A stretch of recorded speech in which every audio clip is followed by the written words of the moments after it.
بسم اللہ الرحمن الرحیم۔ السلام علیکم محترم ناظرین و سامعین، آپ سن رہے ہیں وطن کی مٹی گواہ رہنا، جس کے مصنف ہیں محترم طارق اسماعیل ساگر صاحب۔ میں ہوں ڈاکٹر محمد انیب سلیمی۔ تو آئیے محترم ناظرین و سامعین، ہم بڑھتے ہیں اس کہانی کی 32ویں قسط کی جانب۔ شام گئے جب وہ دہلی کے اسٹیشن پر گاڑی سے اترا تو کشور اور رما اس کے استقبال کے لیے موجود تھے۔ اس نے رات کو ٹیلی فون پر رما کو اس بات کا امکان ظاہر کیا تھا کہ وہ شاید اس ٹرین سے واپس آئے اور وہ یہاں اسٹیشن پر چلی آئی تھی۔ میں تو اب جاتا ہوں دیدی، تم سنبھالو بھیا کو، کشور نے اسٹیشن کے باہر آ کر موٹر سائیکل سٹارٹ کرتے ہوئے کہا۔ جاؤ دفع ہو جاؤ، رما نے بظاہر ناراضگی کا اظہار کیا۔ بھائی اسے ساتھ لانے کی ضرورت ہی کیا تھی؟ خان نے اس کی روانگی پر ٹھنڈی سانس لی۔ جواب میں رما ہلکا سا کہکہا لگا کر رہ گئی۔ دونوں نے سیدھے گھر جانے کی بجائے ایک ریسٹورانٹ کا رخ کیا اور تھوڑی دیر بعد ہی دہلی کے ایک مشہور ہوٹل کے فیملی کیبن میں بیٹھے ہوئے دونوں کافی کی پیالیاں سامنے رکھے اپنے مستقبل کے خواب بن رہے تھے۔ ہال میں ہلکا ہلکا میوزک بج رہا تھا اور خان رما کی آنکھوں میں جھانک رہا تھا، جو اس سے صاف صاف کہہ رہی تھیں، ستاروں کی تابندگی اور بہاروں کی رعنائی صرف ہمارے ہی دم سے ہے، ہم ہی تو ہیں جنہوں نے سمندروں کو گہرائیاں دی ہیں۔ اس کا بدن آگ کی طرح حرارت بخش اور دل دودھ میں دھلے سنگ مرمر کی طرح اجلا اور بے داغ تھا۔ خان نے کئی مرتبہ اس کے آبنوسی ماتھے پر ایک پراسرار پرتقدس سی چمک لہراتی دیکھی تھی، اور اس لمحے اسے یہ لڑکی کسی اور ہی دنیا کی مخلوق دکھائی پڑتی تھی۔ دوسری طرف رما سوچ رہی تھی کہ کیا زندگی اتنی خوبصورت بھی ہو سکتی ہے؟ اس نے طفولیت ہی سے جو ایک خواب دیکھنا شروع کر دیا تھا، اس کی تعبیر کتنی جلدی اسے مل گئی۔ وہ سوچ رہی تھی کہ اس سنسار میں کوئی اور ایسی خوش نصیب لڑکی بھی ہوگی جس نے اس کی طرح خواب دیکھا اور اس کی تعبیر بھی فوراً پالی۔ ہوٹل میں لوگوں کی آمد میں مزید اضافہ ہونے لگا تھا اور رما یہاں بیٹھی خاصی گھبراہٹ محسوس کرنے لگی تھی۔ آؤ کہیں اور چلتے ہیں، اس نے اپنی کھلی آنکھوں سے خان پر جادو پھونکتے ہوئے کہا۔ اچھا، خان نے کسی سحر زدہ معمول کی طرح جواب دیا اور اٹھ کھڑا ہوا۔ ایک مؤدب بیرا دونوں کو اٹھتے دیکھ کر بل لے آیا تھا۔ بل رما نے ادا کیا تھا اور پھر ہوٹل کے باہر ایک ٹیکسی کی طرف بڑھنے لگی۔ خان نے اس سے کچھ نہ پوچھا اور اس کے پیچھے پیچھے خاموشی سے کھچا چلا آیا۔ کناٹ پلیس، رما نے دروازہ بھی خان کے لیے خود ہی کھولا تھا اور اس کے برابر بیٹھتی ہوئی ٹیکسی ڈرائیور سے مخاطب ہوئی تھی۔ راستے میں دونوں میں سے کسی نے کوئی بات نہ کی۔ خان کی خواہش تھی کہ شام ڈھلے تک وہ لوگ گھر پہنچ جائیں، کیونکہ اسے اسی رات اپنے پاس موجود کاغذات کو کسی اور محفوظ ہاتھوں تک پہنچانے کے بارے میں ہدایات موصول ہونا تھیں۔ کبھی کبھی تو وہ رما کے سامنے خود کو بالکل بے بس محسوس کرنے لگتا تھا۔ آج بھی نیلی ساڑی میں ملبوس اس آرٹسٹ لڑکی نے اسے مغلوب کر کے رکھ دیا تھا۔ یہ اس کا روب حسن تھا کہ خان بہت کچھ چاہنے کے باوجود اسے کچھ نہ کہہ سکا۔ دونوں جمنا کے کنارے کنارے چلتے بہت دور تک آ گئے تھے۔ اس دوران رما اس سے باتیں کرتی رہی، اسے اپنے بچپن کے اسکول کالج کی باتیں سناتی رہی اور وہ ہوں ہاں کرتا رہا۔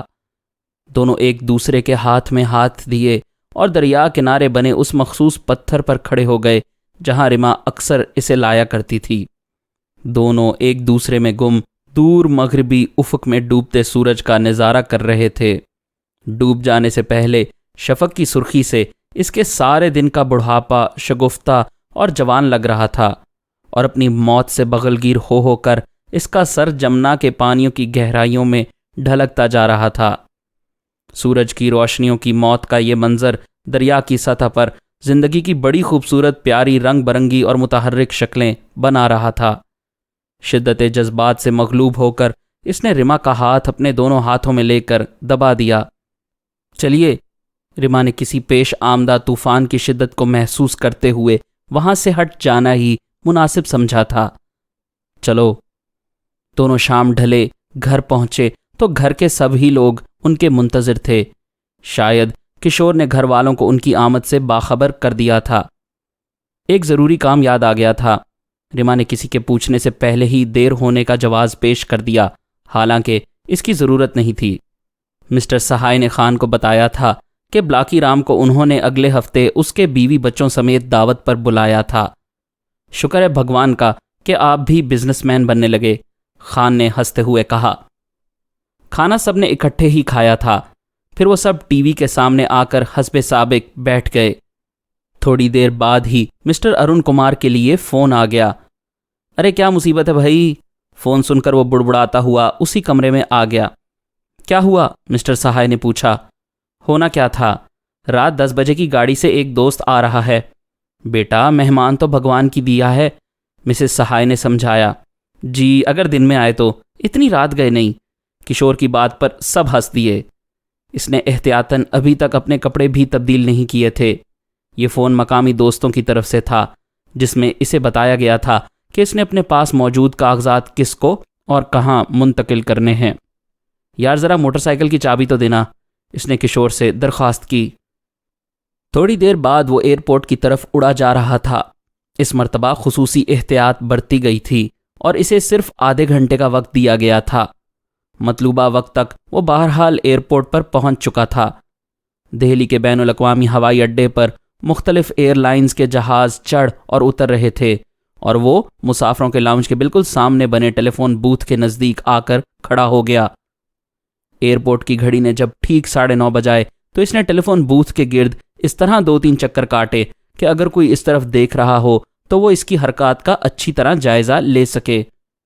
اس کے بعد بوتھ کے نزدیک کھڑے ہو کر اس نے اپنے ہاتھ انگڑائی لینے کے سے انداز میں فضا میں بلند کیے اور وہاں سے چلتا ہوا لمبی راہداری کے ایک کونے میں بنے ٹی سٹال پر آ گیا، جہاں مسافروں اور ان کے عزیزوں کے علاوہ مختلف ایئر لائنز کے ملازمین بھی سردی میں چائے اور کافی کی چسکیاں لے رہے تھے۔ ابھی اسے وہاں بمشکل 2 منٹ ہی گزرے تھے جب اس نے ٹیلی فون بوتھ کے عقب سے ایک مخصوص ایئر لائن کی وردی میں ملبوس اسٹوورڈ کو اس طرف آتے دیکھا۔ اس کا دل بڑی زور سے چند لمحوں کے لیے دھڑکا اور پھر نارمل ہو گیا۔ ایک چائے، خان نے ٹی سٹال والے کو مخاطب کیا۔ 1 نہیں 2، نوارد اب اس کے ساتھ کھڑا ہو گیا تھا۔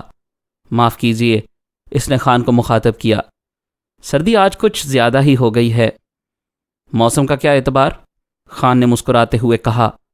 اس دوران اس نے نوارد کی ٹائی میں لگی ایک مخصوص پن بھی دیکھ لی تھی۔ دونوں چائے کی چسکیاں لیتے ہوئے موسم پر گفتگو کرتے رہے۔ خان نے چاہا کہ بل ادا کر دے، لیکن نوارد نے، جس نے اپنا نام اشوک بتایا تھا، اسے روک دیا اور اپنی بیک پاکٹ سے بٹوا نکال کر اس میں سے پیسے نکالنے لگا۔ چائے والے کو پیسے دیتے ہوئے اس نے بٹوا خان کے سامنے کھولا تھا اور اس میں موجود پاکستانی کرنسی نوٹ خاص طور پر اسے دکھا دیے۔ یہ آخری کوڈ تھا جو اس کی طرف سے خان کے لیے منتقل ہوا۔ آئیے چلیے، خان نے کہا اور اس کے آگے آگے چل دیا۔ اس طرف اشوک نے اس کی رہنمائی ایک قدرے ویران گوشے کی طرف کی۔ دونوں ہوائی اڈے کے ٹوائلٹ روم کی طرف جا رہے تھے۔ اس جگہ دونوں کے علاوہ اور کوئی مسافر نہیں تھا۔ دونوں کی آنکھیں داخلے کے دروازے کی طرف لگی ہوئی تھیں۔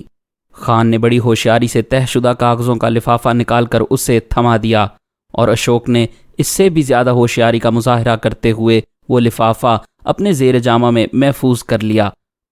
آپ چلیں، تھوڑی دیر بعد میری فلائٹ بھی جانے والی ہے، مجھے فوراً جہاز جوائن کرنا ہے، اس نے مسکراتے ہوئے پتلون کے بٹن بند کرتے ہوئے کہا۔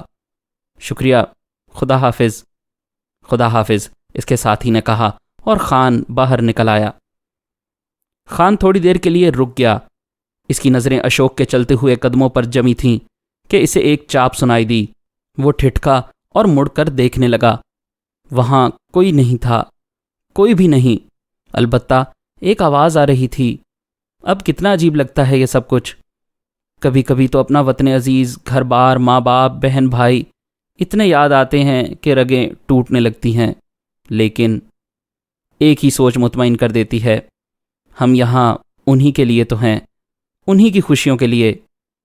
وہ بولتے بولتے خاموش ہو گیا۔ پھر اس نے خود سے سوال کیا، کس شہر کے رہنے والے ہیں؟ میں سارے شہر تو میرے شہر ہیں۔